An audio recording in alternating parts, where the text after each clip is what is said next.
considering the sensitivity of the jail, we had posted a BSF officer as the jail superintendent. No mobile phone has ever been recovered from the high security jail zone of the Bhatinda jail. In this jail, the lights are not switched off after lockup at sundown in order to keep, the lights are dimmed, in order to keep an eye on the activities of the inmates inside. In the interview, Lawrence Bishnoi is sporting a long beard and a long hairdo, which is quite visible. He's wearing a yellow t-shirt. Presently, when he was brought on remand, produced in court and lodged in jail, he's having a short haircut, a different attire. When his belongings were searched at the time of entry to jail, no yellow t-shirt was there, or neither he was wearing nor carrying. The interview does not mention the recent friction with Jaggu Bhagwanpuria, another criminal, or the incident in the Govindwal Sahab jail, which indicates it might have been recorded earlier. Somewhere in the interview, there's a mention of a jail outside Punjab. I would like to inform everyone that the Punjab police, ably supported by the Advocate General, we fought a long legal battle up to the Supreme Court to bring this criminal to Punjab jail so that he can face justice. And he fought up to Supreme Court, expressing apprehensions in writ petitions that he will be eliminated in an encounter if he is brought to Punjab. He has spent his entire criminal career outside the jails of Punjab. The last 7-8 years running his criminal network from outside Punjab. There are certain forces who are trying to disturb the peace and harmony in the state. The designs of such forces will not be allowed to succeed. The Punjab police would put them down firmly, and strict legal action would be taken. A lot of fake social media handles, accounts are peddling fake news, throwing fake news, confusing people, trying to bombard the internet. We are countering this and we'll take legal action. We have taken legal action also. I would request our friends in the media fraternity that kindly fact check. You have the right to expression. We respect and honor that. But at the same time, I would make an appeal to fact check news, not to spread rumors, so that we don't don't become a tool in the hands of unscrupulous elements trying to disturb harmony in Punjab. इस press conference के जरिए मैं clarify करना चाहता हूं कि जो criminal Lawrence Bishnoi का इंटरव्यू एयर किया गया था वो पंजाब की भटिंडा जेल या किसी और जेल से में रिकॉर्ड नहीं हुआ है. जो हमारी फाइंडिंग है अब तक की, इसे राजस्थान पुलिस ने 8 मार्च को भटिंडा जेल में अपना रिमांड खत्म होने के बाद जमा कराया. इसको तलवंडी साबो कोर्ट में 9 मार्च को पेश किया गया. एक दिन के रिमांड के बाद ये 10 मार्च को दोबारा भटिंडा जेल में वापस पहुंच गया और 14 मार्च को इंटरव्यू इसका एयर हुआ है. ये भटिंडा जेल के हाई सिक्योरिटी जोन में लॉज्ड है. मैं सबको बताना चाहूँगा कि जो भटिंडा जेल में हमने एक टेक्निकल सोल्यूशन इंप्लीमेंट किया पंजाब सरकार ने भारत सरकार की मदद से, उनकी टेक्निकल हेल्प से, तो जिससे वहाँ पे मोबाइल टेलीफोन्स या दूसरे इंस्ट्रूमेंट्स काम नहीं करते हैं. इनफैक्ट दूसरी जेलों से जो हार्ड एंड क्रिमिनल्स हैं उन्हें भटिंडा भेजा जाता है क्योंकि भटिंडा जेल बाकी जेलों के कंपैरिजन में ज़्यादा सिक्योर है. उसमें हाई सिक्योरिटी जोन में आइसोलेटेड सेल में, जिसका मतलब है कि एक सेल में सिर्फ एक मुलजिम होता है, इसे लॉन्च किया गया है. और वहाँ पे जैमर्स के कवर में ये राउंड द क्लॉक ये हाई सिक्योरिटी जोन है. जेल का स्टाफ दिन में 3 बार 4 बार चेक करते हैं कि मोबाइल सिग्नल तो वहाँ पे नहीं आ रहे हैं, और कोई मोबाइल सिग्नल उस जोन में नहीं आते हैं. 24 घंटे हाई सिक्योरिटी जोन की सीसीटीवी सर्विलेंस होती है. वहाँ पे डबल गार्ड है, इनर गार्ड सीआरपीएफ की है और आउटर गार्ड जेल्स डिपार्टमेंट की है. जो जेल सुपरिटेंडेंट है वो मिस्टर नेगी बीएसएफ से डेपुटेशन पे पंजाब जेल्स डिपार्टमेंट में आए हैं. आज तक कभी भी जो हमारी संयुक्त सर्चेज होती हैं, पंजाब पुलिस और जेल डिपार्टमेंट की सांझी सर्चेज होती हैं, उनमें कभी भी इस हाई सिक्योरिटी जोन में मोबाइल फ़ोन रिकवर आज तक नहीं हुआ है. भटिंडा जेल के इतिहास में हाई सिक्योरिटी जोन में जो लाइट्स हैं वो सनडाउन पे ऑफ नहीं होती हैं, उन्हें सिर्फ डिम किया जाता है ताकि इनमेट्स पे नज़र रखी जा सके कि वो क्या कर रहे हैं. जब ये इंटरव्यू रिकॉर्ड हुआ, आप जैसे स्क्रीन पे देख सकते हैं कि लॉरेंस बिश्नोई की दाढ़ी मूछें लंबी हैं, बड़ी हैं, और ये जो रीसेंट फोटोग्राफ्स हैं पेशी की, इसमें इसके बाल छोटे हैं. ये जो येलो टी शर्ट है ये भी जब इसकी बिलोंगिंग्स चेक करी गई तो ये जेल में नहीं, येलो कोई टी शर्ट नहीं पाई गई, और दूसरा अटायर इसने पहना था. जो इस इंटरव्यू का जो क्वालिटी काफ़ी स्टूडियो लेवल की क्वालिटी है, जो जहाँ पे कम्युनिकेशन डेड जोन में इस प्रकार की रिकॉर्डिंग करना असंभव है। इंटरव्यू में कोई जो रिसेंट जो दूसरा क्रिमिनल है जग्गू भगवानपुरी से जो इसकी टसलबाजी चल रही है, या गोविंदवाल साहब जेल में इंसिडेंट हुआ है, कोई रिसेंट इवेंट्स का कोई जिक्र नहीं है, जिससे ये लगता है कि शायद ये इंटरव्यू पुराना है।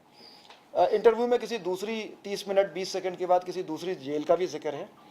और ये मैं सबको बताना चाहूँगा कि लॉरेंस बिश्नोई ने सुप्रीम कोर्ट तक ये फाइट करी कि उसे पंजाब पुलिस ना लेके जाए पंजाब की जेल में, और एक लंबी लीगल लड़ाई के बाद इसे हम, जब वो unfortunate incident of Sidhu Moosewala उनका मर्डर हुआ था, उसके बाद हमारी एजीटीएफ ने गैंगस्टर्स के खिलाफ कंसर्टेड एफर्ट्स करके काफ़ी गैंगस्टर्स अरेस्ट किए थे। उस दौरान इसको पंजाब की जेलों में लेके आया गया था। जितने भी इसके पंजाब के क्राइम्स थे उन केसों में पुलिस रिमांड लेके इन्वेस्टिगेशन करके चालान पेश किए गए थे। इस शख्स ने अपना तकरीबन पूरा क्रिमिनल कैरियर पंजाब की बाहर की जेलों से, पंजाब में क्राइम्स प्लॉट करके उसने अपना कैरियर 7-8 साल का ये इसने व्यतीत किया है, और इसे पंजाब में ले आके हमने इसे निष्क्रिय और इनएक्टिव कर दिया है।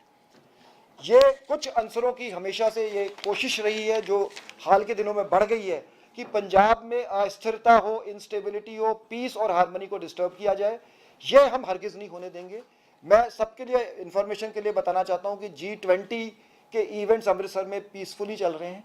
और कोई किसी किस्म का डिस्टर्बेंस नहीं है। कल का इंसिडेंट है कि एक प्रोमिनेंट टीवी न्यूज़ चैनल ने ये खबर लगा दी थी गलत की भटिंडे में जो है रेलवे ट्रैक्स डैमेज हो गई हैं। वो हमने उन्हें रिबट किया, कॉन्ट्राडिक्ट किया। तो मैं सभी से रिक्वेस्ट करूंगा कि फैक्ट चेक जरूर करें, र्यूमर्स पे ध्यान ना दें, न्यूज़ को वेरीफाई कर ले और उसके बाद ही लगाएं। धन्यवाद। सर, इसमें राजस्थान पुलिस भी डिनाई कर रही है कि हमारे यहाँ जेल में नहीं है, तो सर आपने भी डिनाई किया कि पंजाब की किसी भी जेल में नहीं हुआ, बठिंडा जेल में। पिछले 6 महीने तो देखो जी, मैं ਜਿਵੇਂ ਮੈਂ ਕਿਹਾ ਕਿ ਇਹ ਤਾਂ ਪੂਰੇ ਕੈਰੀਅਰ ਦੇ ਵਿੱਚ ਬਾਹਰ ਰਿਹਾ ਜੀ। ਇਹ ਤਾਂ ਪੰਜਾਬ ਦੇ ਵਿੱਚ ਅਸੀਂ ਲਿਆਂਦੀ ਜਦੋਜਹਿਦ ਕਰਕੇ ਇਹਨੂੰ ਲਿਆਂਦਾ ਹੈ, ਆਫਟਰ ਲੀਗਲ ਬੈਟਲ ਵਿਚ went up to supreme court. तो ਇਹਦੀ ਤੇ ਕੋਸ਼ਿਸ਼ ਸ਼ੁਰੂ ਤੋਂ ਰਹੀ ਹੈ ਕਿ ਮੈਂ ਪੰਜਾਬ ਜੇਲ੍ਹ ਦੇ ਵਿੱਚ ਨਾ ਆਵਾਂ।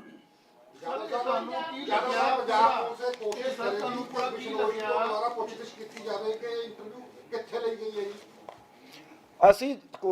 ਜੋ ਲੀਗਲ ਜਿਹੜੀ ਇਨਵੈਸਟੀਗੇਸ਼ਨ ਦੀ ਚੀਜ਼ਾਂ ਡਿਸਕਲੋਜ਼ ਨਹੀਂ ਕਰਦੇ ਤੇ ਅਸੀਂ ਹਰ ਮੈਟਰ ਦੀ ਅਸੀਂ ਇਨਵੈਸਟੀਗੇਸ਼ਨ ਕਰ ਰਹੇ ਹਾਂ। ਨਹੀਂ ਸਰ, ਇਹ ਪੰਜਾਬ 'ਚ ਹੀ ਰਹੇਗਾ ਜਿੱਦਾਂ ਹੁਣ ਜੱਗੂ ਭਗਵਾਨਪੁਰੇ ਜੋ ਇੰਟਰਵਿਊ ਹੋਇਆ ਸੀ, ਤੁਸੀਂ ਇਨਵੈਸਟੀਗੇਟ ਕੀਤਾ ਤੇ ਕੀ ਲੱਗਦਾ ਪਿਆ ਕਿ ਵੀ ਜਿਹੜਾ ਮੌਜੂਦਾ ਜੋ ਉਹਨੇ ਗੱਲਬਾਤ ਕੀਤੀ ਹੈ, ਚਾਹੇ ਮੂਸੇਵਾਲੇ ਦੀ ਗੱਲ ਕੀਤੀ ਹੈ, ਤੁਸੀਂ ਨਵੇਂ ਸਿਰੇ ਤੋਂ ਕੋਈ ਜਾਂਚ ਪੜਤਾਲ ਕਰਕੇ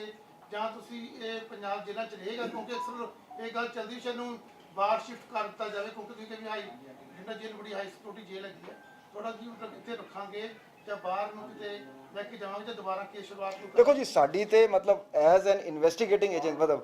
his role is different, he heads the jail department. So as an investigating agency मैं कुछ मैं तो प्रेफर करांगा भटिंडे जेल, पर असी सारे लीगल सिस्टम दे असी लीगली, मैं थ्योरेटिकल गल कर रहा। मान लो कल नू कोई होर पुलिस कहती है कि ਇਹਨੇ सलमान खान बारे कुछ किया है, जो मुंबई पुलिस कहती है कि असी जी ਇਹਨੂੰ रिमांड ਤੇ लेके जाना, तो असी रोक तो नहीं सकते ना जी। सो एक लीगल सिस्टम है, लीगल प्रोसेस है जी। सिंस ਤੁਸੀਂ ਕਿਹਾ ਕਿ ਬਿਸ਼ਨੋਈ ਦੇ ਬੜੇ high stakes criminal stakes Punjab 'ਚ ਵੀ ਇਨਵੋਲਵ ਰਹੇ ਔਰ ਪਹਿਲੇ ਵੀ ਰਹੇ, ਹੁਣ ਵੀ ਉਹ ਕਈ ਤਰ੍ਹਾਂ ਦੀ ਗੈਂਗ ਚਲਾਉਂਦਾ ਹੈ। Do you seek NIA level probe ਔਰ ਹਾਈ ਲੈਵਲ ਪ੍ਰੋਬ? ਕਿਉਂਕਿ ਕਿੱਥੋਂ ਹੋਈ interview, Punjab is the worst hit state like firm this interview, ਜਿੰਨਾ ਨਾਮ ਪੰਜਾਬ ਦਾ ਨਾਮ ਹੋਇਆ ਮੈਨੂੰ ਲੱਗਦਾ ਹੋਰ ਕਿਸੇ। देखो जी, this is to, you have raised a very pertinent point. I want to clarify that that is why this press conference and bothering you at short notice, that this has not been done in Punjab. We are categorical, we are very sure, and as I mentioned, certain inimical forces, because a lot of things are happening behind the मतलब मैं Punjab police बारे कहा या Punjab, I will confine myself to Punjab police, कि India Today survey कर दी है, वो कहती है कि Punjab is number 2 in law and order in the country on the basis of statistics and data. Our own people run us down कि जी असी, मतलब मैं ये नहीं कहता कि 100% देर साड़ी भी वारदात होंगी है, साड़ी वारदात हुई असी ट्रेस कर लिया जी वारदात। So to return to your question, I don't see the need of NIA probe in this. Punjab police is fully competent to probe this, to get to the bottom of this. And ਇਹ ਮੌਕਾ ਕਿਉਂ ਚੁਣਿਆ ਗਿਆ? ਆਹ ਲਾ 1 ਸਾਲ ਸੀਗਾ, ਇਹ ਮੌਕਾ ਤੁਹਾਨੂੰ ਕੀ ਲੱਗਦਾ ਜੀ ਐਨ ਮੌਕੇ ਤੇ ਆ ਕੇ ਆ ਚੀਜ਼ ਕਰਨੀ ਪੰਜਾਬ ਦੇ ਬਾਰੇ, ਜਾਂ ਥੋੜਾ ਬਹੁਤਾ ਪੰਜਾਬ ਨੂੰ ਸਵਾਲ ਚੱਕਣਾ? ਇਹ ਕਿਉਂ ਇਹ ਮਾਹੌਲ ਸਮਾਂ ਕਿਉਂ ਵੇਖਿਆ ਗਿਆ ਤਾਂ ਤੁਹਾਨੂੰ ਲੱਗਦਾ ਕੀ ਪਿਆ ਕਿਉਂਕਿ ਸੀਗਾ ਵੀ ਵਾਕਈ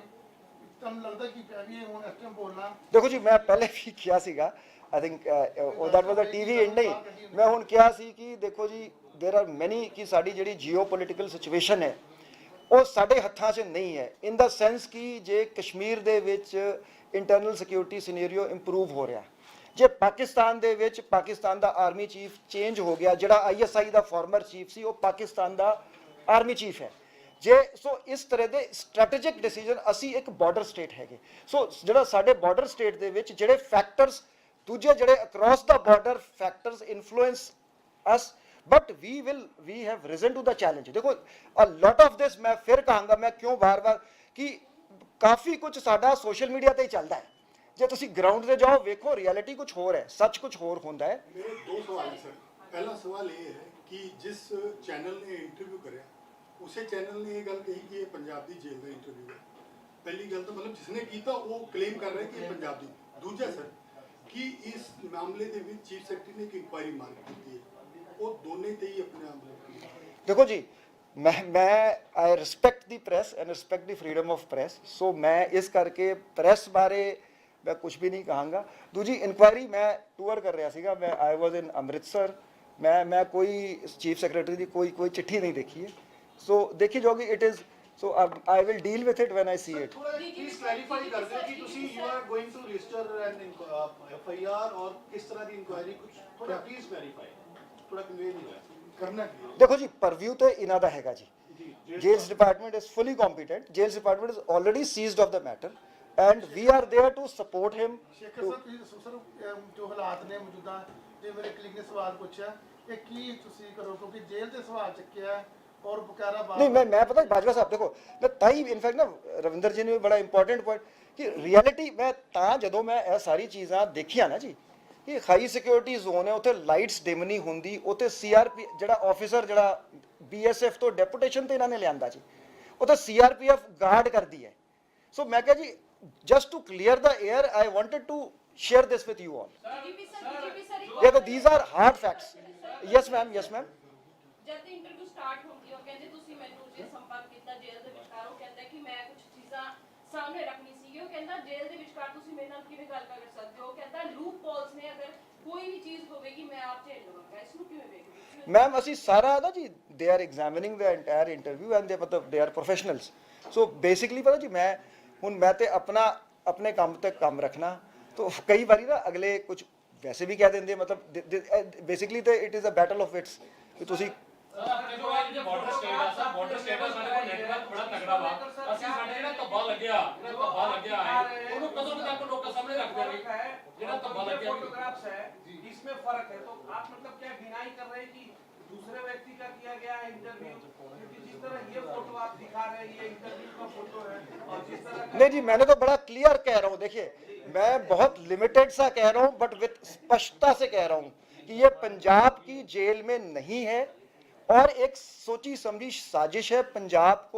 पुलिस को बदनाम किया जा रहा है डिस्क्रेडिट किया जा रहा है हमारे यहाँ हारमोनी को डिस्टर्ब करने की कोशिश करी जा रही है दूसरे का ये सब क्लियर कर दो मैंने कहा ये इंटरव्यू